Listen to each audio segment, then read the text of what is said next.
Yabona Nhlanhla eKasi is the biggest contributor to people doing anything and normalizing everything. There is a woman who looks at their child, and it's been her prayer that whatever you can do, Ngwanaka, to get us the fuck out of poverty, do it. To her, the definition of under 16 being statutory rape, if a 15-year-old has breasts and goes to school and can cook and clean and can switch on and off the lights, she's good enough that she could sleep with a guy that has some money and take us out of this poverty. Nkululeko on Cultr.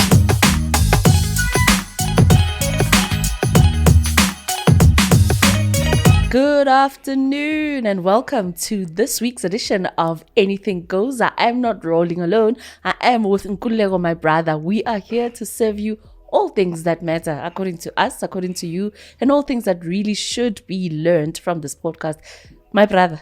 What's good, Nhlanhla? I'm good. How's it? I'm good. When I saved your number the first time, I saw that you had saved it as Nhlanhla, and I was like, "That's a dope, catchy name." Are you an Arsenal fan? Yeah, I've been an Arsenal fan back in the times of Thierry Henry. Yeah. I think that's when everything started, because that's when I started watching Arsenal, liking it. Well, I can't say now I've stopped, but it's just the momentum is not the same. Supporting a football team.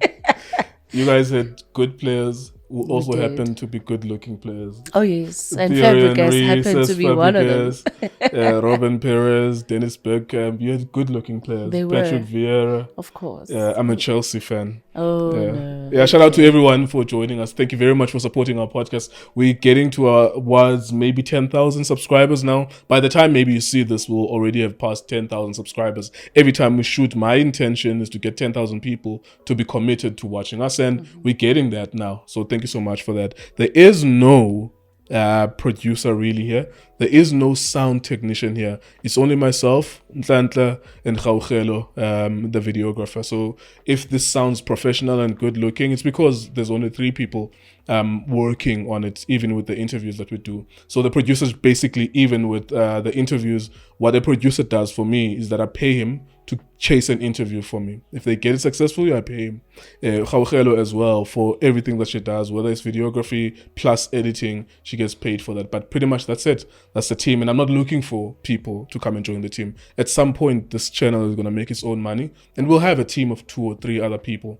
I did Itiski TV for 2 years, and we did over 1,000 videos, and we have 32 million views over 2 years. And I have experience from that. So don't worry about it. If you're looking at us and you think that we're not doing well, we need support. We don't need support. All we need is just you liking, commenting, and subscribing to our content. Thank you so much. So many things happening this week in the world of Celebville and Nhlanhla. We've spoken about this, and I did have a conversation with Nota a lot about ownership. It seems as though it continues to dribble a lot of the celebrities in South Africa. Don Billiato, is it Don Billiato? It is Don Billiato. Cassper Nyovest and the real owners as well. What is the story there? The story there is Cassper Nyovest is not the owner. He's paraded as the owner of Don Billiato, and he's come out in defense of that to say, no, I actually own majority. And now owning majority shares of Don Billiato still does not make you the rightful owner. And it takes us back to that conversation where we had of what does ownership mean? Percentage wise, decision making, how does that go and how far that really goes?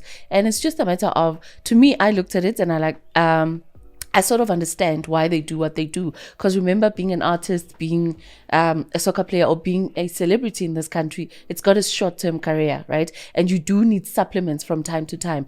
We always speak about multiple streams of income. And if that is an opportunity for them, why not? I don't understand the part of majority shareholder, because even if, so with Itiski, I own it with 3 other people, the newspaper plus the YouTube channel, and I own a percentage of that, even though it was mine and Jason, my friend, the intellectual property. I dreamt up Itiski as it is, and he dreamt up the newspaper as it is, and the idea behind it, but we didn't have money, me and him. He's a white guy, and then we approached other white people with money.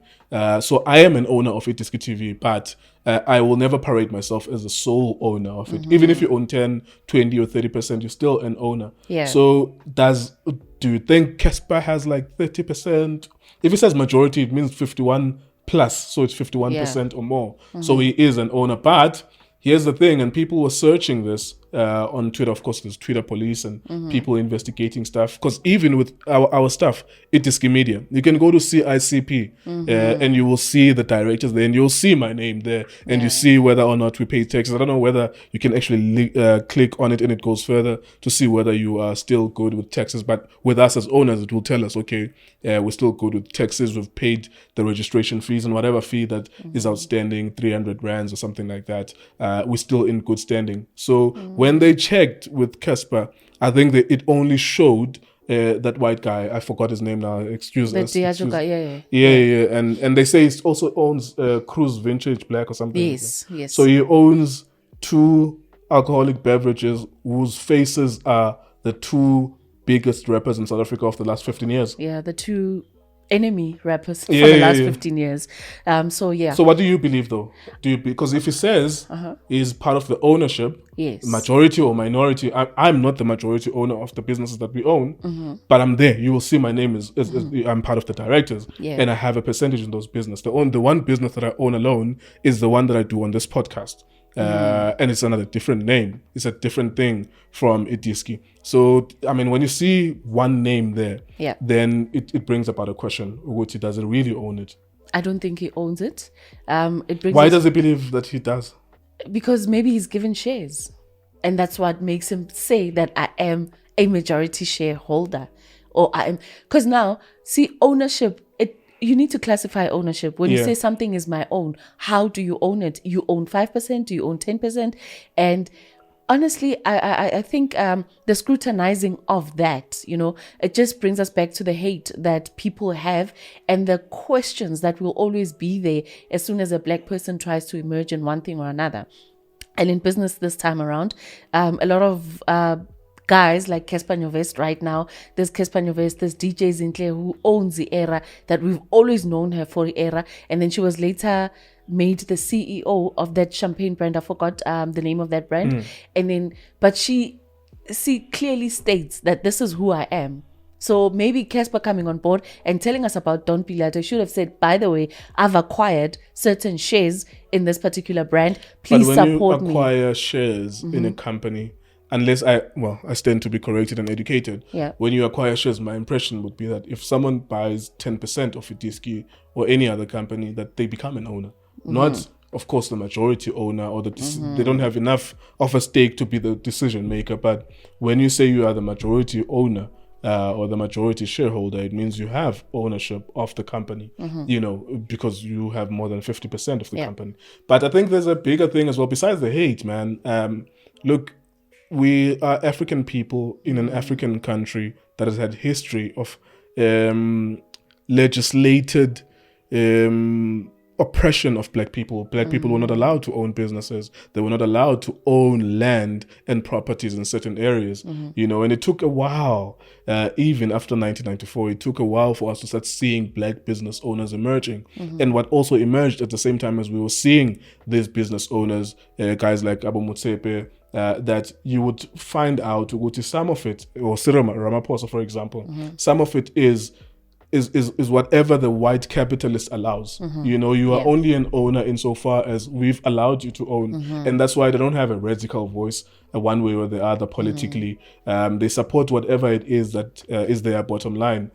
So for me, my major concern is that now, seemingly, the guys are using celebrities. Businesses are using celebrities to front as owners. There's nothing wrong to have 10% or 20%. But when we find out they have 0%, they're just ambassadors. It's a little bit alarming. It would not be alarming if they just came out and said, I'm an ambassador. I get 200,000 just to push the brand, And we've seen this with Bonang as well, with the battle that she has with House of BNG, that she's alleging, which she believes she's an owner of it. And then there's a lawsuit back and forth between them as well. And I think the guy that he's fighting against, who says or claims is the rightful owner, is I think there's a lawsuit coming from that situation as well. So I think for me, there's an underlying implication here that us as black people, we cannot do things on our own, or we don't understand business so good that we don't know when we don't own anything. If we say that this radio station is black owned. Yeah.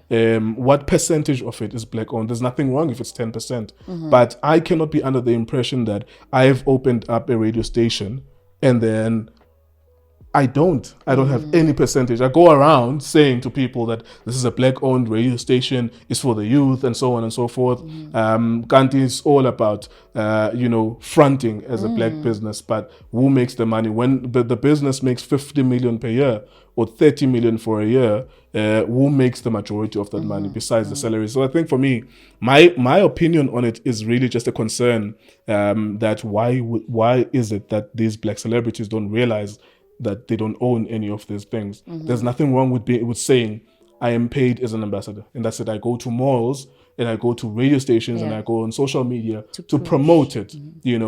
I saw even something with AKA just on the same topic that there will be a brand specifically created for him under Cruise and so on. So maybe it means or implies that he didn't have ownership. I think he never really implied that he does have ownership. Yes. That's the one thing he got I think he was getting something for every sale or something like that. Yes. And that's what another article claims with regards to Bonang, that every unit that is sold, she has like a stake in those particular units that are sold.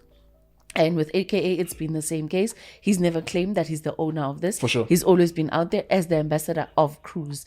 And why not be the ambassador as well? There's nothing wrong with that. There's absolutely nothing wrong. So, I mean, I think the sooner they start telling the truth, the better people will be able to help other black business owners or other aspiring black business owners to get things right. Because now we'll see that it's a repetition of this problem that we have and it's happening repeatedly. So let's try and decrease so that the ownership really does increase, so that the celebrities don't just become the faces of, but they'd rather be out there as the rightful owners. There's so many black brilliant minds out there that will be able to collaborate with them and guide them into ownership, because we need to start thinking ownership. This is what is being displayed with foreign countries. Every time they come here, the first thing they want to do is to own something. So the sooner we all have that ownership mentality, the better. So it's just better to go out there as an ambassador so that we know. It happened a couple of years ago with Icon. There was a club called Icon before Konka was. Okay. DJ Names and Spectacular. We thought that they were the owners until a friend of mine had to sign a deal with that club, because the reason why he wanted to give them business was because it was black-owned business. And then when it got down to the paperwork, it turned that they were not the majority. They were not shareholders at all. They were what you're saying, which was ambassadors, and they were paid to actually push the brand. And there's nothing wrong with saying you're an ambassador. But they did not push or promote the club. That's what I'm saying. Like, just disclose it. I get it that from the angle of the actual owners, because I have had this in a meeting as well with my business partners, and it's like, we are 20% black owned or we are 30% black owned, whatever the case is. Like, they use that so as to get government deals or whatever the case is, If they want to pitch something, we have a deal perhaps that we're trying to get that's going to be 2 million across 8 months to advertise on all of our platforms, newspaper, the visuals on Etiski TV. And you see the language that they speak, and it's slightly uncomfortable for me, but I realize that it's a game that these niggas are playing. You know what I'm saying? Like, they okay, we're 30% black owned or 40% in terms of who owns the BE rating the stake as well. Yeah, but in so there's nothing wrong with being an ambassador. I get it that they push you as a face of this company in order for them to get government deals. But for me, I go back to the kids, there's an underlying implication that all of these impressionable kids that watch these celebrities, they get the impression that, so we're not good enough to own anything, Whereas if people are truthful to these kids and say, look, I own 10% of this. And I think some of these guys, actually, if we are being fair, they have enough money to own other stuff. They have enough money to penetrate the gin or the champagne brand, learn as an ambassador, who makes this? What is the supply chain? How do I get these things in stores at ShopRite, Pick and Pay, Boxer? Exactly. And then once you earn enough, institutional experience of how these things work, you can then create your own thing. If it costs you 20 million and if you want to be able to spend your money or raise other people's money, because in business, most of the time, people raise other people's money. If it's 20 million, you could put up 2 million and then the 18 million you can raise it from other people's money and give them ownership in exchange or something like that. But here we are then. Where do you think that ends though? Do you think there's an ongoing case with Cassper and Billiato?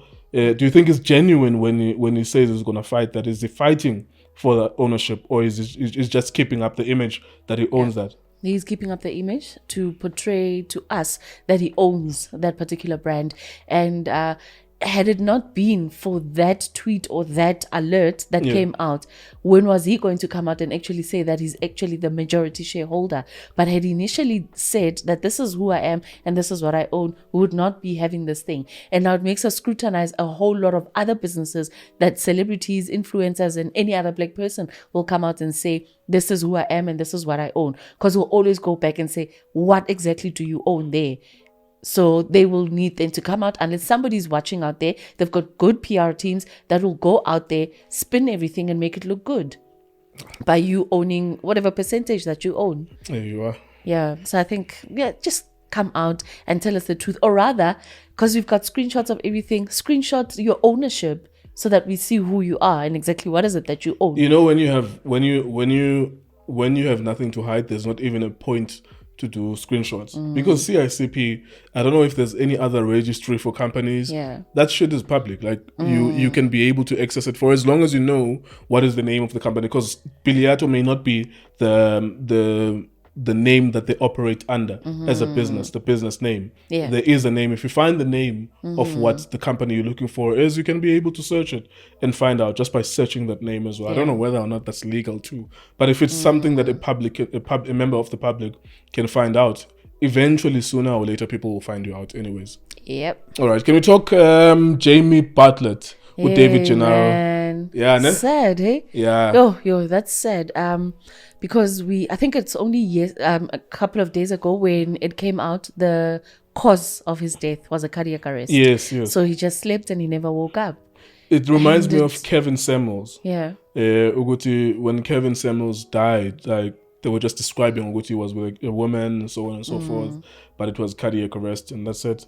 And that was the end of it. I think we lost an incredible thespian, like an incredible actor. Absolutely, man. I remember him from, I don't like soapies, I don't like TV at all, but I remember whenever I saw him on Rhythm City, he was such, he made you believe that David Gennaro is a badass. It reminds you of Stefano Di Mero, even the way that he played with David Gennaro, that he would die and come back within that story. Immortal. I saw him once or twice, not too far away from here. Rosebank is like 10 minutes away from where we are.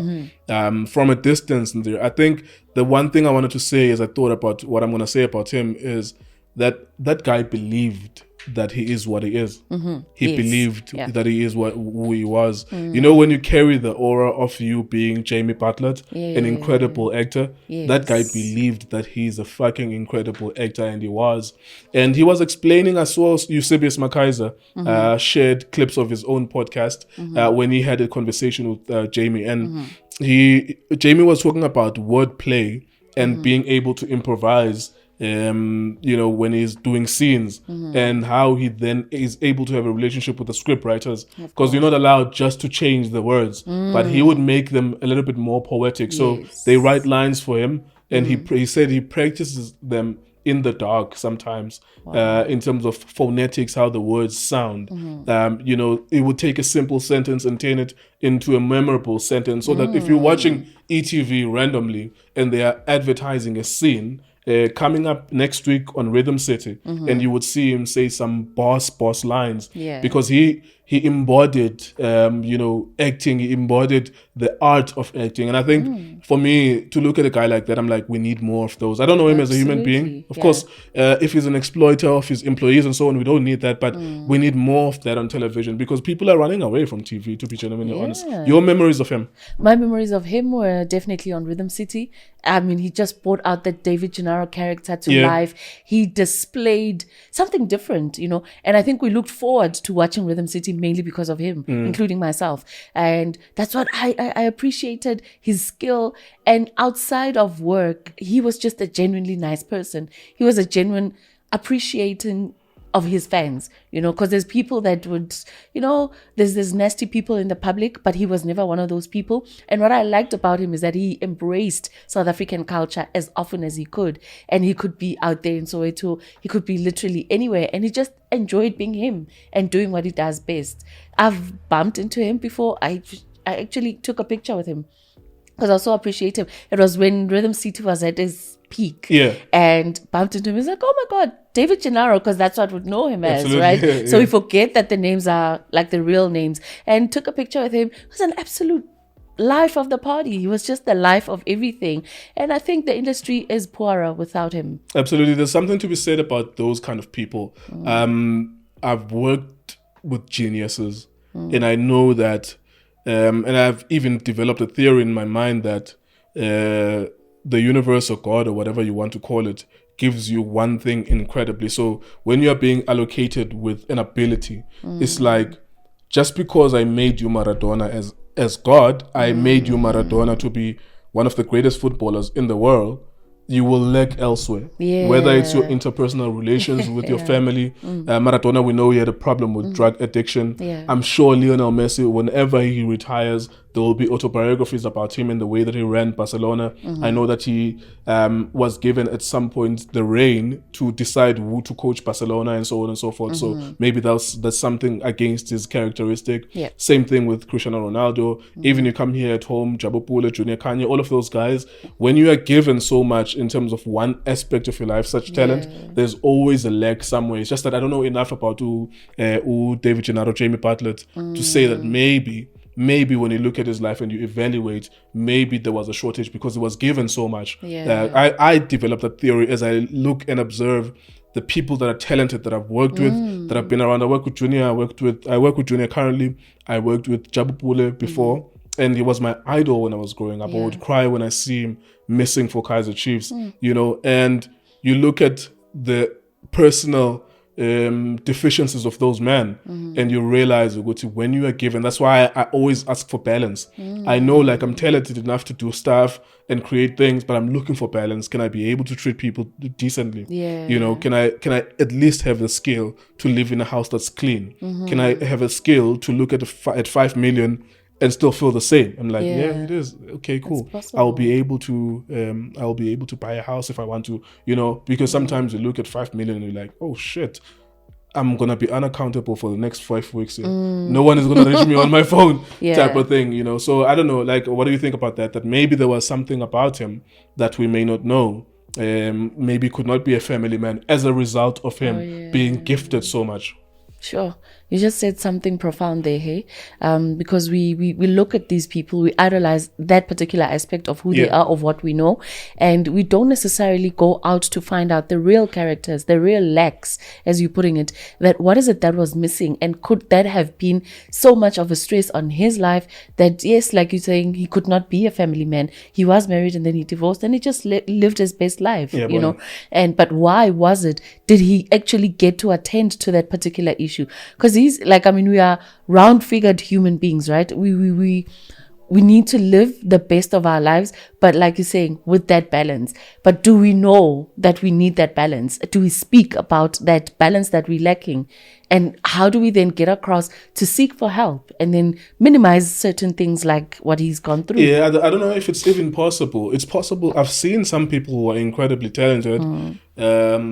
Maybe not incredibly talented. Maybe there are levels to it. There's like an elite talent, and then there's like talented, and there's maybe moderately talented, and maybe adequately talented, and just so, and then the higher up that scale you are, the more your personal life is fucked up, because you are given so much that there will always be an imbalance, because the way that I've observed human beings is very rare to find. That's why I'm shocked when I see someone with so much humility. So it's so Vilakazi has scored like I think around 60 to 70 goals for Orlando Pirates, something like that. He's the highest ever goal scorer in the history of Orlando Pirates in the Premier Soccer League era, right? And he's good looking, and he had tinted hair, and he's humble, right? But when you look at and you observe his past, and we talk about it openly, you will realize that there was a lot of womanizing there. But I think at this point in his life, he's so humble that I'm so impressed. I'm like, yo, so you still are who you were because people still recognize you. But every single day when I work with him and I'm around him, I'm like, I'm so relaxed that I know there's nothing dramatic that's going to happen, you know, even though he was extremely talented. But there are other people, even in music, who are extremely talented, but you know, it's a ticking time bomb. Yeah, They Kanye are going West. to create. I mean, if you look at Kanye West, who is an idol for most of us, Yeah. I love him. I Same adore here. him, but I cannot stand him anymore. Yeah, but, and we might want to justify his genius, and he is a genius, but He is. it's like, yo, you're so good, bro, but you are so unbearable. Yeah. You know, at times, whether it's one thing or the other, you are so unbearable. The way you communicate with people. I mean, even his biography, what was it, documentary on Netflix? The Genius. Yeah. Documentary on Netflix. I was hooked on that. Every time they released it, every Wednesday at 3 p.m. on Netflix, every episode, I was hooked on that. But I knew at some point that Kudi is going to be betrayed. Who was his cameraman, the guy that decided that they are going to document his life, could not even enter his circles anymore.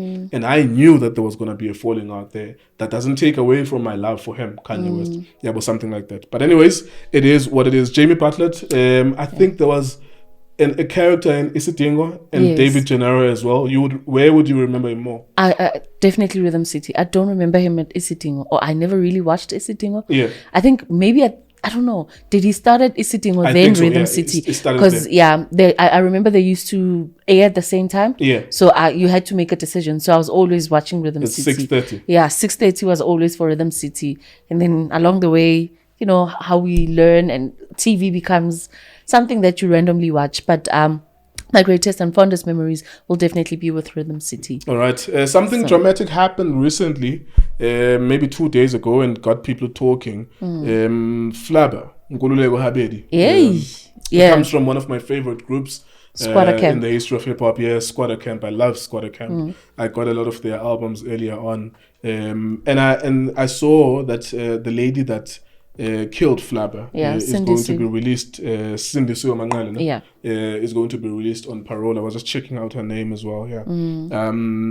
Of course, a lot of people are talking. I think it's only been 4 or 5 years. Yeah. And then 6 years, I 6 think, years, yeah. and she 6 years. qualifies for Parole. Yeah. Your take on that? I mean, I'll talk about what her mother said in a moment. But were you shocked when you saw that? No, I was not shocked when I saw that. And I look at the amount of GBV cases, right, that we have right now. Maybe she may not have had a solid lawyer and a solid case at that time. But looking at how GBV has now become rife and how every single day we are reading about GBV, we do not know what is it that she was trying to protect herself from at that time, whether it was self-defense or it was not self-defense. Yeah, Asaz. And the reasons for her to get parole was that obviously she had good behavior inside. She studied and graduated. Okay, this is when what she she was said there. at the time. No? Yeah. I'm just looking at an article here. Yeah. At the time that you executed the push and stab action, did you foresee the possibility that you would stab him? And then she says, yes, I wanted to stab him, but I did not foresee where the knife would land. So you intentionally stabbed him. Yes, I did, so that I could get out of the room. Right? The 26-year-old was Habedi's girlfriend.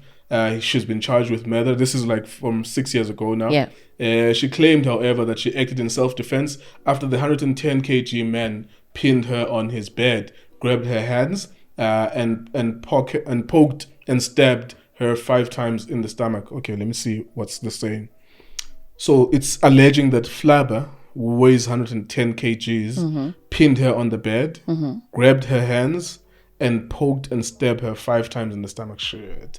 I'm sure that was verified. They could see the stab wounds from her. She only received stitches for one of the wounds, which was 1.5 centimeters long, okay? I wanted to hurt him so that he would move from me and I could get out. Nhlanhla said that when she plunged the knife into him, she did not foresee that she would stab him in his heart or lungs. A pathologist who previously gave evidence said the knife struck his rib cage and landed in the heart. Right? Okay, so those are the circumstances as Yeah. we're saying it, because I wanted to disagree with you strongly, but then in my mind, because we're logical people, you say, what were the circumstances that led to the death? Now, there's an imbalance of the reporting of gender-based violence in South Africa. Yeah. There's a huge imbalance in that every single year in South Africa, there are around 18 to 20,000 murders in a 12-month period. And out of those 20,000 murders, 80 to 90% of them are black men being killed by other black men. So if there's anyone who's in the highest level of danger in this country, it's a black guy. You know, this is not the same thing as saying that people don't suffer from domestic abuse and domestic violence. But the worst thing you can do to another human being is to not give him an opportunity to live to see another day, which is to kill him. Every single day in South Africa, you are running the risk, if you are a black man, to be killed. You will be mugged as a woman. You will be raped as a woman. You will be assaulted by your partner as a woman. But we are at the most risk because we are not given a second opportunity to live to see another day. 19,000 of us, sometimes 17,000. The numbers fluctuate, but they are in the teens of thousands every year. You know, but in this story, I listened to Flabba's mother. The representative, I think is a cousin of Flabba. They were speaking on SAFM, and he said that the family was in a meeting over the parole. But what he said, which was striking for me, was that the mother had frequently visited Nhlanhla in prison. So, to show Uti, number one, we support you, and secondly, we understand the circumstances that led to you killing him. So I get it from the standpoint that if it's a shorter prison stay, maybe it might have been that they believe they saw her wounds. I mean, if you're saying someone was trying to kill me, then they would look at you, they test the evidence, and they're saying that one of the stitches was 1.5 centimeters long. So it shows that there was a struggle there. It was not a random stabbing of someone. Premeditated murder. So it definitely was not premeditated murder. Like we said, it was in self-defense, and it was either going to be her or Flabba. And unfortunately, in this instance, it was Flabba because of the power, whatever power where she got it from, and she managed to escape. But unfortunately for her, maybe she didn't even know that she killed the guy, because all she wanted was to escape at that point in time and looking for a point of safety. And the only point of safety was to stab him and run away. So she was trying to protect herself, essentially. So we can say that it was a case of GBV. It's just that, unfortunately for Flabba, he passed away. And because he was a public figure, it went as viral as it did. But how many other cases are out there that get reported like this case is? And like you're saying, with so many men, because we don't know the stats. The only thing that we know right now is that women and children are in danger. That's what I'm saying. The reporting of that gender-based violence thing, for me, is problematic, and it incentivizes the separation between me and you, black men and black women. It just incentivizes, and it promotes the distance between you and I, because if for me, I'm terrified. I have a house in Cape Town, in a township. I don't know if I'll ever go there again, knowing my social standing now. I can drive there maybe and just greet my mother and my sister's there, but I don't know if I can walk there. And I'm not exaggerating. Like, I would have to park, gather a couple of my friends who know me, and I wouldn't even tell them that it's for protection. And I'll spend and I've done it before, spend at least 10 minutes walking around, greeting people that I used to know, then go back to a car and then leave immediately. Because it's utterly, utterly terrifying to be a black person in this world. And it's very difficult in South Africa. But the reporting of gender-based violence, I think, is more romantic. It gets the headlines that it gets is more romantic. It gets more clicks, more hits, more views on television as well. I will get into another story, Saga Namhla, as well in a moment. But your overall feeling is that this is fair. I absolutely believe it was a fair observation, for the fact that the mother still goes to visit her, encouraging her and saying, we understand the circumstances that led you to do that. And her having to spend 6 years in jail. I mean, she served her time. She learned her lesson, whatever it is that she needed to learn, and rehabilitate herself in that manner. She absolutely did. It is absolutely a fair observation, and well done on the South African justice system for actually giving her another opportunity. A lot of people were saying, if this was a different gender, reversed roles being reversed, there would have been a lot of people that would have it would have been an uproar. Why is it that this man who stabbed the woman, and this man was saying he's protecting himself, why is he coming out after 5 years, stuff like that? I think that's a fair assessment as well, to say there would have been an uproar if a man was in that position and they were granted parole. But let's also look at the reasons why the man is always there, will not get the lighter sentence than a woman. Because remember, I'm just saying, if it's the same scenario, Same. I'm not even trying to be cynical. Yeah. I am protecting myself from this woman who was trying to kill me. Still, I am more understanding of her. I'm less angry of her. Yeah. Because I now understand the circumstances. Yeah. Right? And the court believed the circumstances. Yes. But if it was the same circumstances, but just that the man killed the woman, I know that there would be an uproar. Yeah. Think about it. Female celebrity and an unknown man in her life, right? Female celebrity, singer, award winner. Flabba won a summer award for Nkuli versus Flabba. Maybe 2007, 2006. Best hip hop album at the time. I think I had that album. And he's known, right? He's a public figure. Whatever the circumstances are, whether he was drinking or abusing her, you would find that if the situation, the roles were reversed, they would be less forgiving. You would be less forgiving if a man was given such a light sentence. I would definitely be less forgiving because of the look at the rates, look at the stats. Maybe, yes, you are right, and bringing a very valid point to say the reporting around GBV. But now, why is it that Amatimer, like, are you guys not coming forward to say, hey, we also are going through this and that, so that there is that balance, so that we understand where the circumstances come from? I saw a video this morning of someone with their shoes. The girlfriend cut her shoes because they were breaking up, or maybe he was cheating. And he's saying on that video, he's taking a video of the shoes and is saying that the police are laughing at him. Maybe that's the thing, and the circumstances once again of how the reporting is, because he went there to say Ukati Katulozami and like, I need help, and they can't help him because they don't think he's got a case. Why? He was not injured.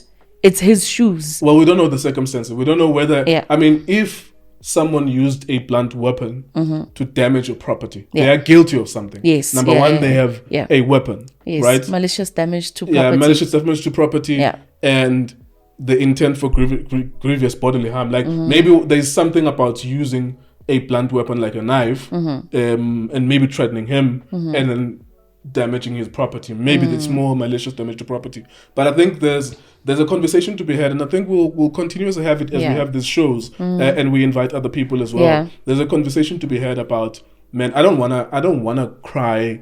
I'm cool. Like I was raised in a fucked up area where I saw the first person being killed when I was 5 years old. And I saw the next one when I was 8 years old. When I'm saying I'm good, actually, is an indication of how perverse an upbringing I had, that I know now how to rate my trauma, to say, okay, I'll live with this other trauma. The trauma of not being able to express myself and people believing me. The trauma of not having people having empathy in me because I'm brown and I'm a man as well. But I think there's a conversation, definitely a conversation to be had about men. Because as we're speaking now, and let's move to that story. As we're speaking now today, there is a convoy of politicians who are in Mthatha. Yes, because Namhla Mtwa was killed allegedly killed by his partner of 17 years, if not more. Right? The king spoke, Abatembu King, darling, he spoke and he was saying that nigga needs to be mutilated. They need to cut off his dick, and so on and so forth. But so you can see the reaction when it's the other gender. But I don't want to get into the gender politics. It's a sad story. It is. It's very difficult. I saw it when it started trending with you, and there were voice notes as well. And that dude appeared to be brutalizing that man, that the lady. woman, in one of the videos, he was hitting her continuously for like a long period of time. And for me, that shit is traumatic because I saw my mother go through that several times. I thought my mother was killed when I was 8. Because in front of me, her boyfriend was beating the shit out of her. And I was 8, and I kept on picking up. I kept on picking up rocks, and they were too heavy for me. And she lost all her front teeth, and she was immobile for days. I thought she was being killed. Like literally, I when thought you witnessed that, this is the day that this woman is being killed. Sure. And I tried as much as I can. When I was 8, I picked up rocks and I threw at my stepfather at the time. And you didn't run for help. No, people in shacks. So there's a shack and a shack and a shack, and there's like 5,000 in a densely condensed, a condensed small space. At various points, there are couples who are known. When when these pieces of shit are drunk, they are gonna do this. You try to stop the first time, and then the second time, and then the third time, they're like, Abomakelo, they're like, bruh, you left, and then you come back here. You left last week, and I live in that chaos, right? Because we would leave, but we have nowhere to go, and then we come back there, you know. So I know, like, with these kind of stories, they hit home a lot. Yeah. But then I try to get the balance as well. Uguti, number one, do we know if it's him? I'm not trying to defend that nigga. I think that nigga, if it is proven that it's him, he deserves everything that's coming to him. So just at a basic level, there's a woman called Namhla Mtwa. The allegation is that her boyfriend killed her, and the circumstances is that there were people that went to shoot her 9 times after she had left the boyfriend. There are also allegations as well, at a basic level, that man was a businessman in the Eastern Cape. There were tenders and so on and so forth, and that man had allegedly killed other people and was in jail for that, and only to be out 24 hours later. They call him Major. So in Xhosa world, in South Africa at this point, there's been so many voice notes in Xhosa Facebook. You know, when Facebook is just tribal, okay, this thing is known by Basotho only, or it's just being followed by a lot of Sotho people because maybe it happened, it has to do with a region in Bloemfontein, and then a lot of Sotho people are talking about it. So Eastern Cape, Western Cape, I think that story is buzzing at the moment, but I think it's starting to capture the national momentum as well, because there's a ministry there, there's a convoy there, there's a lot of people there to speak about that. What is your take on that? My take on it is, when are we going to stop talking? When are we going to stop marching? When are we going to start taking action?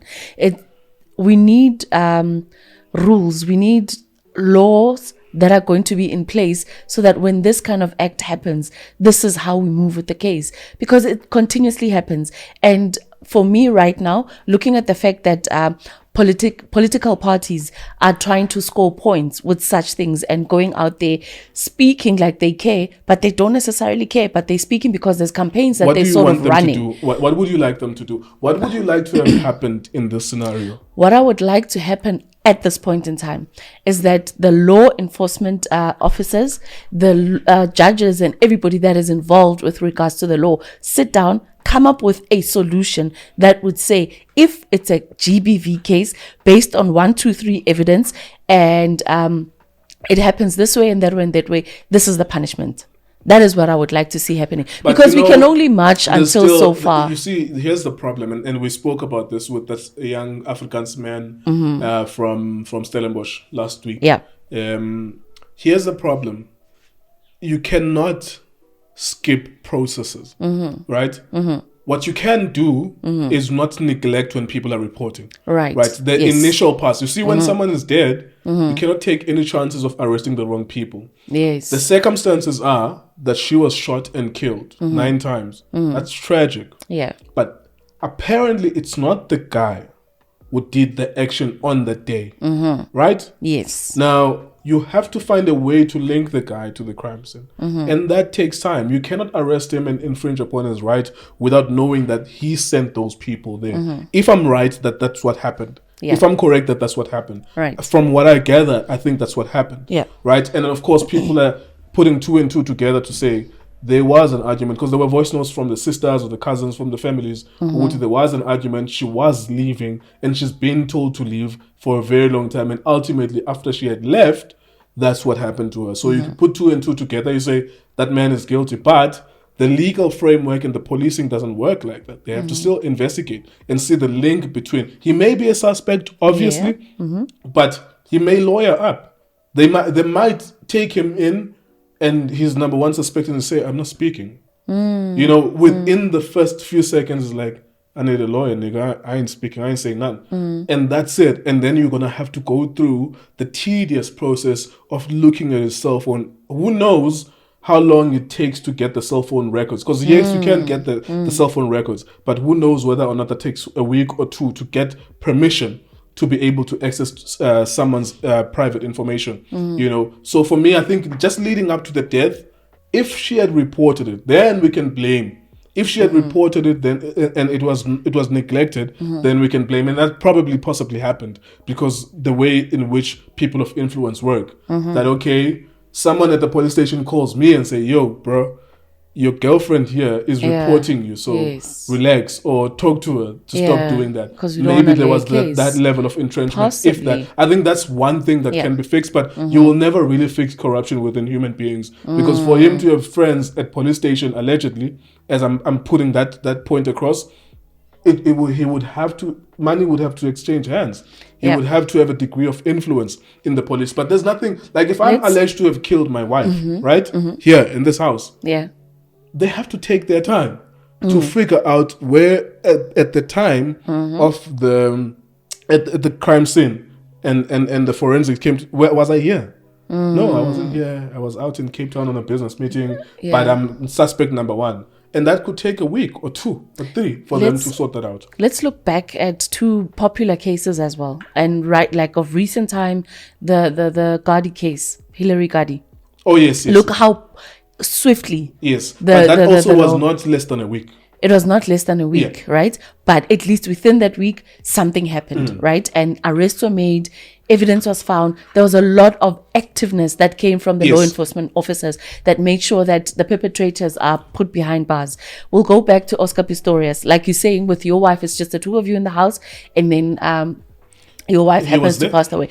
He was arrested immediately. Yep. He was arrested immediately. Because he was there. It was not circumstantial that he had a part in it. Yes. You could see that this man is here. He has a gun. He admits that he's short, but the circumstances are murky because it says he thinks it was an intruder. You know what I'm saying? So those cases have different context in them. But I get it that people might be frustrated. I think where the frustration should be or directed towards is not when someone is dead. When someone is reporting that they are being abused, maybe we call out the policing or go to, you guys don't really take this as serious as it should be taken. And then they will counter argue and say, well, you guys, we take you out, you do, what is this thing, restraining order of people being apart from each other. Yeah, but my mom once got something like that because she's always been abused in these relationships, and she finds a way to be with these people again. Yeah, but and that's another part that's frustrating, you know. And maybe that happens because I did see some voice notes as well that says, because she knows so much about allegedly corruption and the money that and the way that the man accumulated the money, she was tied into that situation such that if she leaves, her life is in danger because she knows so much. But without trying to trivialize someone's life, I think that's a tragic story. That is tragic, but that is characteristic of South Africa, both for men and for women. Both for men and for women. Not to say that it's okay for men to do this, but I'm saying it is as dangerous for you as it is dangerous for me. And in fact, it is more dangerous for me. It is more dangerous for me because when another man is confronting me, they are fearful that I will come back and kill him. So they kill me first. With me, I might not be able to defend myself. With you survive more killings. Statistically and factually, you survive more killings than I do. There are more women in South Africa and in the world than there are men. But there are more men that are killed, murdered, not die of natural causes. There are more men that are murdered than women. So we are dying disproportionately. We die more than you do, maybe 10 or 20 times. But what are the circumstances that make men be killed more than women? Because the issue right now is the women that are being killed by their partners, right? And with men, it could have been anything. Could have been a robbery. It could be a business deal gone wrong. When you're being robbed by someone, chances are you're not going to be killed. When you're being robbed by a man, you are less likely to be killed than I, because when he confronts me, he knows about my physical presence. He knows that I am a danger to him, even without weapons. He knows that he just needs to deal with me. That's why I'm saying, like, I have 10, 20, 30 times more in danger than you are, which is not to trivialize the violence that you go through. As I'm saying, like, I'm narrating my story that I saw it firsthand. That's why my daughter will never see that shit. Like, it has never happened in my family, and it will never happen as it relates to me personally. But I'm just saying, to balance out the scales, that men are more in danger of dying, even though there's less men than you women in this country. When you say 80% of 90 or 20,000 people dying are men and they are black, it's similar to the way that farm murders became part of the lexicon. They are part of the language. But when you look at it, you say 17,000 men, black, dead, 52 farmers dead. Like, when you make the comparison, it's not even a comparison, right? On 1 year, randomly, 65 will die, and then 17,000. It speaks to the fact that you feel less pain when a man is being involved in this. And I feel so bad saying this in the middle of us having a conversation about Namhla Mtwa. It feels so bad because I would rather speak about it in a different day. I think not to so, to say that I'm trying to overshadow her, but I think her story is tragic. You know, I don't know, maybe you're, as a woman, because there's so many other things that are being said as well, about people leaving early, people not waiting 17 years before they leave, people not benefiting from these men until they kill them. What do you say to that? Yeah, no. I think that requires its own discussion, because now what happens is we'll go back and look at the circumstances. We'll go back and look at the fact that why would she have gone for a guy like that? And the signs are always there within a month in a relationship. He beats you. That's like do you understand? He beats you. It's and you've got an option right there and then to walk away. Yeah. But what normally happens, we decide to stay because, like you say, there's a certain benefit that I'm getting from it. Maybe my family is a beneficiary of whatever it is that I'm receiving from there. And if I leave this man, then we'll go back to hunger days. But then if I continue to stay, and she becomes a sacrificial lamb for her family, to say, I'm going to be the sacrifice and I'm going to stay so that my family or my child, or we don't know what the circumstances are that made her stay. But then equally so, there's also a lack of confidence with women, right? There's that notion that society places out there that if you're not in a relationship, that if you're not married, there's something wrong with Would you rather die? Some people prefer to stay just because they are in a relationship. Would you rather die? I would never stay in that. I would never rather die in that situation, because if you lift a hand once, then I walk away. Unfortunately, I cannot say the same. I've never been in that circumstance before. I've never been in an abusive relationship. So I don't know what is it that these women stay for, and why is it that they would stay. But it goes back to the self-confidence issue. It goes back to women being afraid of being single. And that's why they stay in those relationships. Or rather, he's bought me this house, he's bought me this car, and if I leave, then I'm going to lose this all. And then going back to the society that I came from, it would be a shame. They would talk about me, and so they would rather sit and die. That's what we see.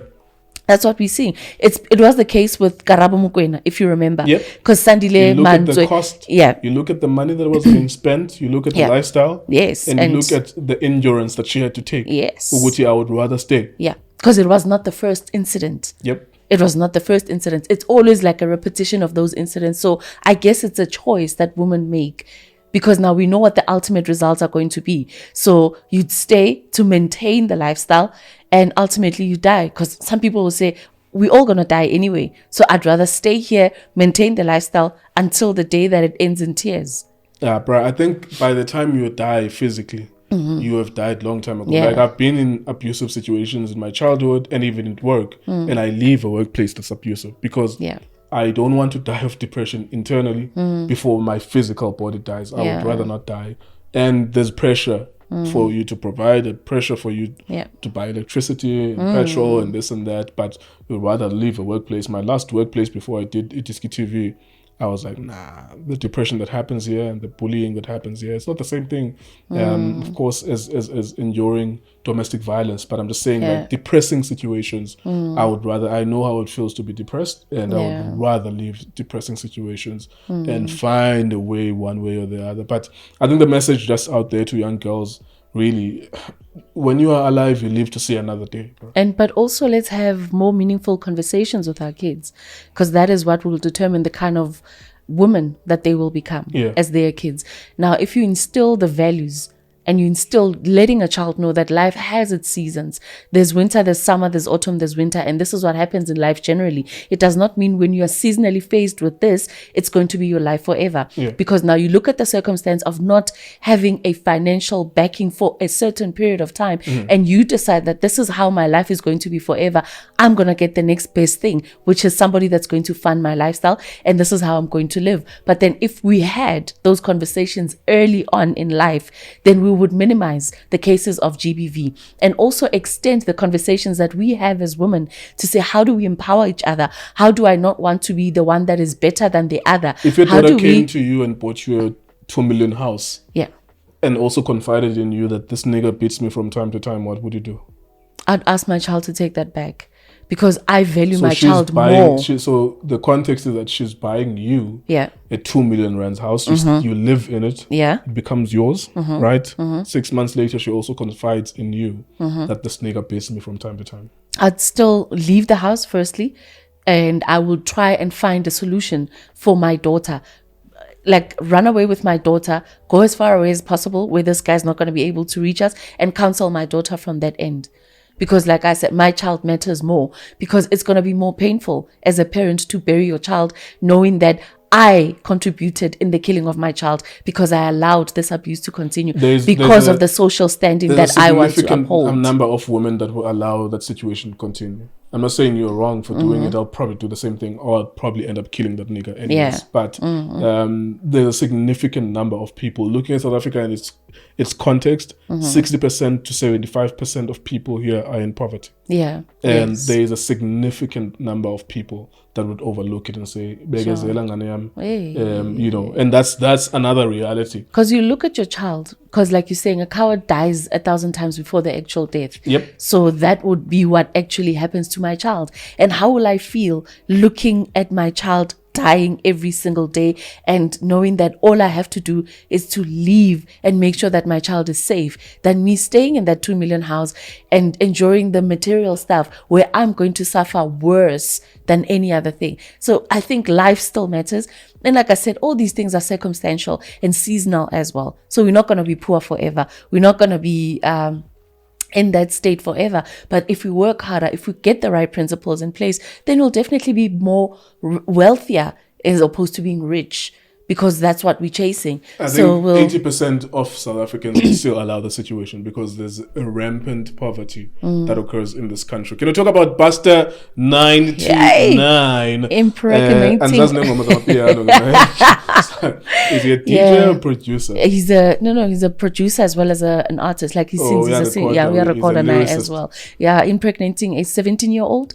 I mean, like there was a hype when there was he went viral. I'm sure it's not the first time that because I think there was a video of him with teenage girls. Younger, and more than one. We saw, multiple, and then ultimately impregnating one at this point in time. Do we know a grade for sure 10, a grade 11, grade 11. Grade 11. Do we know for sure if she's really pregnant?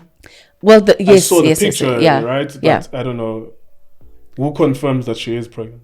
Well, it's alleged. Okay. It's alleged right now that he impregnated a 17 grade 11-year-old. Take on it. Yeah. Busta 99, you're going to prison. It's like you've been throwing rocks in a penitentiary, throwing rocks to the penitentiary for so long. Maybe he's also doing what we just spoke about. We don't know what the girl's background is, and we don't know why. Because you know what? Once you do it, Nkululeko, you've got an eye for certain. You prey on your victims, and you know which ones to go for. I think what I would say, having a recent memory of living all my life in Luxin, is that Nhlanhla is the biggest contributor to people doing anything and normalizing everything. Like literally, even the mother, the definitions about children being young and it being statutory rape at 16 or less are not always adhered to Ekas. There is a woman who looks at their child and it's been her prayer that whatever you can do, Wanaka, to get us the fuck out of poverty, do it. To her, the definition of under 16 being statutory rape, if a 15-year-old has breasts and goes to school and can cook and clean and can switch on and off the lights, she's good enough that she could sleep with a guy that has some money and take us out of this poverty. And I think that's a mindset, Yasekasa. And I hate it. Like, I've been around Amachita Sekaslam when they look at a 12-year-old who's developing breasts. Even my daughter is 10 and she's looking like a young woman, you know, and they look at her and they're like, not my daughter specifically, but they look at a 12-year-old and they will be like, yeah, in a few years' time, will be there. Kana bebathi khula sihlahla sodla amapentshisi. Yes. That's the say that they used exactly. to have. And I think others would also, I think Busta, this is the song that he's singing, that if she can walk, she can ride a horse. And that's why. And that's why he did what he did. I think that's why he did what he did. Because, I mean, it doesn't really make sense. And at this point in time... For me, it makes sense. As I'm explaining the context, I'm not saying that's right, actually. Not to be taken to say that's right. The context is there are niggas that prey on young girls all the fucking time. Yeah. It's like they don't have any conversation with people their age. They cannot date 32-year-olds because 32-year-olds have children and they have responsibilities and they call you to account as well. Yeah. A 32-year-old will call you to account. They will tell you okay, so and so on and so forth. There's so many different things that you have to deal with Intanga Yako. But a matriculant is impressed by 50 rand. Airtime. Exactly. Data, take me to a concert. I mean, it's a big thing because now she'll be able to post umtolela like a smartphone, and that's all you literally have to do. Yep. But then at what cost? Well, like we're saying, that it's a conversation that we honestly and openly need to have as individuals. Well, we as have parents, it now. and Do you think? I mean, when I looked at that. And I always have to apply logic to situations. I said, okay, grade 11, 17 years old. It looks bad as it looks, but not illegal. I was just looking at it from the perspective of what's going to happen with this guy? It looks bad. If he has sponsors, it's possible that they would want to have a conversation and not want to be associated with him, right? But he will not be arrested. And what do we feel about that? Yeah. What do we feel? He shouldn't be arrested because within the definitions of what is a minor, I think it's someone 16 or less than 16 years old. So, and then some people were saying, well, if she's pregnant now, maybe they were sleeping together when she was 16 or 15 years old. There are men like that. I mean, there are men that are predators. There are times there are certain contexts when, as a guy, and I would speak for myself as well, that the last thing you do when you are out at News Cafe and having fun is ask someone's age, because it's News Cafe. No under 18s are supposed to be there anyways. And you had an encounter for that night and it ends there. But when there's a history, this guy so that becomes a challenge as well. So I think the consequence is probably dissociation by the brands. Maybe if he has brands. If he has, but I don't think that there are any legal ramifications or implications unless someone looks at it. She presses the charges, but what are the chances? What are you going to say? What are the she's chances? not going to press the charges. She knows that there are perks to being around him. She knows that he comes around with some money that she doesn't have all the time. Whenever he's around, he leaves $2,000, which is a huge amount of money for a 17-year-old. And it's like instant. And now he enjoys the sexual intercourse with the young kid. But I think maybe someone needs to talk to him about that shit. To go to look and this looks bad. Because really, we are talking about now the implications, and we are talking about the angles, but the reality is that there's an 18-year-old who is going to look after a baby. And I've said in some of the interviews that I've had that I had my daughter when we were 22, no mama, and I would have been better off to not have any child until I'm 35, because I started these things that I'm starting, and I don't have 100,000 focus on her. But even though I'm here, we live all together and stuff like that. We have a decent family, but I would have been a better father if I had done it even more mature. So imagine an 18-year-old, I was neglected because I was given birth to a 17-year-old. But type of thing. So I think that's another implication as well. Like there's a child raising a child here. Even though it's not illegal, but there's a child raising a child here. But it's been something that happens for a while. Last year, stats came out to say 10, 11-year-olds were actually giving birth to like children. So like, I mean, that's, you're not even a teenager. You're barely a teenager and you are now supposed to be a mother yourself. Imagine starting your teenagehood as a parent. How are you going to navigate through that? So it's not a unique case. It's just that because it's Busta, it's out there, and because it's a public figure, and we need to cancel abantu should be cancelled. No, cancel abantu. You have a culture of we go back to what you said. It's cancel amadota mostly because with women, seemingly we just get away with everything. I mean, like what's her name? The lady that got Lady Zama got Usjava arrested. Yeah. Nothing really happened to her even after the case was thrown Yeah, out. there was She no wasn't consequence. cancelled, but like there was a lot of rampage on social media to say Yeah, I think she must be she will cancelled. And forever then live with the fact that whenever she's posting, and I like that part, whenever she's posting something on social media, Yeah. there's at least 1,000 people telling her where to get off And reminding her of will what she always did. be reminded of that. Yeah. So even though she may not have suffered and she should have suffered, but I don't encourage the cancelling of people. Even our legal framework is not cancelling someone. When you are in jail, you are being rehabilitated and you have an opportunity to come out. It's not like we're just locking you up there and you will never come out. Can I ask you a question? Yeah. Do you think Kelly Kumalo should be cancelled? I don't believe in the cancelling of human beings. But what do you think? Do you think she must just carry on with her life?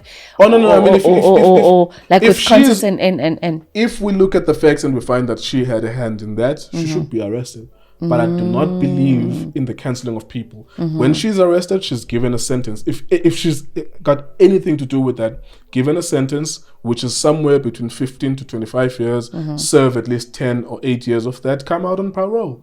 You know, because that we have agreed as human society, Uguti, that's the way that we're going to go. It's just that we don't interpret it that way. Yeah. Uguti, whenever someone is arrested, there will be a date where they have to come back. Yeah, but if we had agreed on a different system where if you are found to have killed someone, there's empirical evidence that you've killed someone, we lock you up, sit at his dick, and then you'll be there for the rest of your life. Yeah. That would have been a system that we signed up for, and then I would say I would still be against that system because I think the ability to wake up another day and change, the ability to wake up another day and reflect, is very, very important. The ability to correct yourself. So I will never, ever believe in the cancelling of human beings, particularly because it coincides with the fact that we end up cancelling each other as black women and black men. It starts on Me Too, American former actresses or rising actresses, Harvey Weinstein, blah, blah, blah, blah. Colors Americans, boom. It affected Tina more, particularly black men. Says Bo's Bible. Lo Me Too, lo Zenabani. Like, where did this come from and what happened? Yeah, but because if I raped you, I must be arrested. And there will be a date where I have to come back. And within that prison system, things will happen to me. Yeah, but I will be raped, I will be molested, they will take my things. That will be an opportunity for me to get the shock of my life to say, I will never come back here. I will never come back here. Of course, there are more sinister people who will come back because they enjoy that life in the chaos that is prison. But I don't believe in the cancelling of human beings. I don't think it's right. Upasa, nothing is going to happen to him? I doubt anything is going to happen to him. It's just going to be us talking about it. And in the next couple of days, there'll be something else that we'll talk about. We would have completely forgotten about Upasta. Like, we'll move on to something else. So I guess it's just Getting an 18-year-old pregnant? An 18-year-old mother? Like, do you have strong feelings one way or the other? I certainly do. But I have no leg to stand on because I don't know what the circumstances of that are. There's as far back as when I was in high school, there's preferences that women have from a very early age where they would say, I do not prefer dating my peer. So maybe this child as well does not prefer dating her peers as well. She'd rather be with an older guy from as far back as high school. Teenagers are not fully formed human beings. We're not until 25. You put 2,000 at the end of whatever obstacle they need to go through. They will always choose the one that has 2,000 as opposed to the one that has 5 rand airtime or something like that. So, but there's old souls. There's old souls out there. No, but I think it speaks to grooming. Grooming. Who are you exposed to being around? Yeah. But are you exposed to being around older women? When I was 11, I was rolling around 18-year-olds and we were smoking. And I was exposed to drugs when I was young. I was arguing at the time that I was mature, but really just it's grooming, and I enjoy those funny stories that they talk about sex. To an 11-year-old, it's fascinating to hear 20-year-olds talk about how they fucked and they ejaculated. At the time, I couldn't even ejaculate. It's fascinating. You think about it in your imagination. You go to, oh, I'm Kamela. And I thought maybe they're talking about pee. Urinated. But they urinated. I'm like, I'm envisioning it in my head as an 11-year-old because you don't have pubic hair, you don't have sperm, you're just rolling around with these niggas who are smoking weed and you're smoking weed too and stuff like that. So it speaks to people grooming you and you think that you are that, but you're not. Just because you hang around with people, older 32, 35-year-old women who talk about Movango and who's dating Tandaza and all that stupid shit, and you think that maybe you should be at that level. And 18-year-olds should be dating their peers. They shouldn't be dating older people because you get the wrong impression. Because when they listen to you, Nhlanhla, speak about how you went to a resort with your partner, they envision it. They want it to happen. But they're not going to get it from a 17-year-old, from a fellow 16-year-old. Yeah, but they're not old souls. They're here and they get influenced. Yeah, but all right. Can we close off then with one story? We're doing this with Arthur Zwane being announced as Kaizer Chiefs captain. You've been coach. You've been to so many of these press conferences covering them. And so on. What was the reaction to that? The reaction was a lot of people were not surprised. A lot of people were saying it's about time. It's something that they should have done before reinstating Stuart Baxter when he returned to Kaizer Chiefs, because Arthur Zwane was already there and he had taken the team to Continental final. And then that's when Stuart Baxter came in, because the first game that he coached... Gavin Hunt was in the semi-final. Took them up to semi-final, and then Arthur Zwane took over from there. Something like that. So it's not him from the beginning. But then there was a bit of change when Arthur Zwane sort of took the reins, because look, when you know the culture, Nkululeko, of where you come from, and you know how things are. I mean, he played in the glory days, like the true glory days of Kaizer Chiefs. The nickname 10-1-1 was given to him because he was that star that he performed. So he knows, he understands the culture, the politics, and what is required of Kaizer Chiefs. It still is one of the most followed team in this country, for sure. And they need the glory days to return, and the only person in their minds that can do this is Arthur Zwane, because he knows what is required, whether or not he's a good coach or not. And is this the right time for him to actually coach Kaizer Chiefs at that level? He did a sterling job with the MDC team, which we cannot falter him there at all. But is he ready to coach the Kaizer Chiefs? And we'll take it as far back as saying, will they allow him to do what he needs to do so that he brings on what the team requires? It's an interesting development. It comes exactly on the same day as Vincent Kompany, former Manchester City captain, is leaving Anderlecht to go to England. He's going to go to Burnley, who are in the Championship. They were relegated. I looked at that and I saw what's happening with Chiefs, and I was like, apprenticeships are extremely important. Having an opportunity for you to learn, make your mistakes elsewhere, before you are fast-tracked to Kaizer Chiefs. Even Ole Gunnar Solskjaer went to Cardiff City and then went to Molde before they gave him to Manchester United as a club legend. So apprenticeships are very important. Patrick Vieira is an Arsenal legend, but is doing apprenticeships. He was in America, now Crystal Palace, apprenticeship. Because these big clubs are big clubs for a reason. And your thoughts on him now being appointed as a coach? I'm going there. These big clubs are big clubs for a reason. I don't think that's going to be a successful thing. I listened to Gavin Hunt speaking about it, speaking about Chiefs, the environment, the environment and the lack of support, and you having to navigate the politics. Gavin Hunt has won 4 league titles by the time that he got to Chiefs. Yes. And it confused him. Stuart Baxter won 2 league titles and a couple of cups, 3 or 4 cups, by the time he went to Chiefs again. And that environment confused him. So Steve Compella as well, that environment confused and swallowed him. So not for me. I mean, I watch football every single day, every season. I do a football show, so I know some of these things. Like, you can already see that this is a car crash waiting to happen. Do you think? I'm not saying he's going to be relegated. I'm not saying he's going to be number 12. But it's not. I was thinking that you employ people in this current climate in South African football. You employ coaches with a thought in mind that you want to unseat Sundowns, because Sundowns have won 5 league titles in a row. When you make that appointment, you must say or ask yourself, is this appointment going to help us unseat Sundowns or help us avoid seeing Sundowns win the league title for the 6th time in a row? And the answer is no. It's the same with the players that they're going to sign in the next 3 or 4 weeks. Are these players going to help us unseat Sundowns? And it's the same thing at Pirates as well, whoever they go on to sign. So, not for me. And it's not, I adored Arthur when he was a player. For Pirates, for Chiefs, for Jomo Cosmos. But it will stand the test of time. It will remain to be seen. But as I make the example of Vincent Kompany, who are his peers, people who are club legends, but the route that they had to take, go to Belgium, go to the 2nd division in England, and then maybe Man City could call you after 7 years of you making your own mistakes and stuff like that. Because Frank Lampard only went to Derby County and then after 1 year he was called to Chelsea and he Yes. couldn't last a season. Yeah. So, or maybe it lasted just one season, something like that. So there is something to be said about big clubs. They are big clubs for a reason. Do you think it's going to be successful? I think it's going to be a successful season. I'm not sure if he'll be able to stay for the duration of his contract because it's a 3-year contract. So I think he will leave before the 3 years is over. Yeah. But he'll definitely have a good season. What does going good into season mean? A good season. We know what the challenges are at Kaizer Chiefs. We've highlighted that with the good players that they need to. Okay, so theirs is not to unseat Sundowns because they've got a lot that they need to fix within the team. If they're outright saying we don't mind not winning the league, we don't mind not qualifying for CAF because they're not going to be number 1 or 2 with Arthur Zwane. I can make that prediction safely.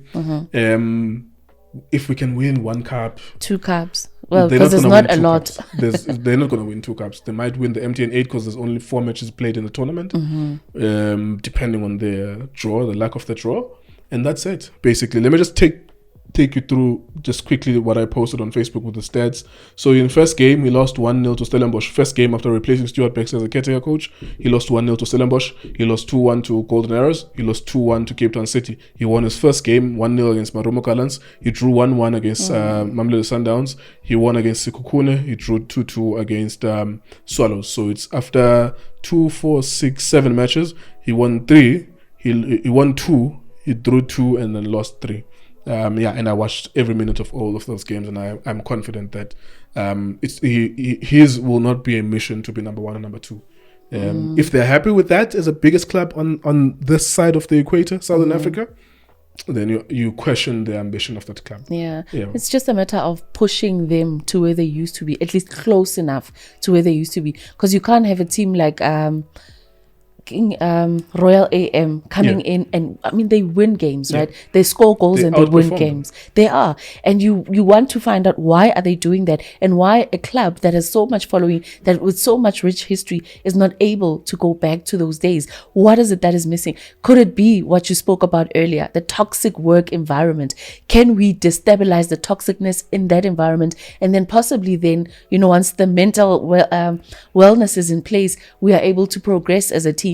Because those are the little things that they need to talk about. I mean, if it's public knowledge that there is an issue within the working environment, why are we not sorting that one out? Yeah, I mean, Kevin Hans spoke about that. But that is it for this week's episode. Thank you very much, guys, for watching. Your final word to the fans? See you guys in the new week, looking to giving you more. And please take care of yourselves, and happy Africa Month, because we just celebrated Africa Day. So let's be Africans, let's unite, and not just in words but in actions as well. Thank you so much for watching us.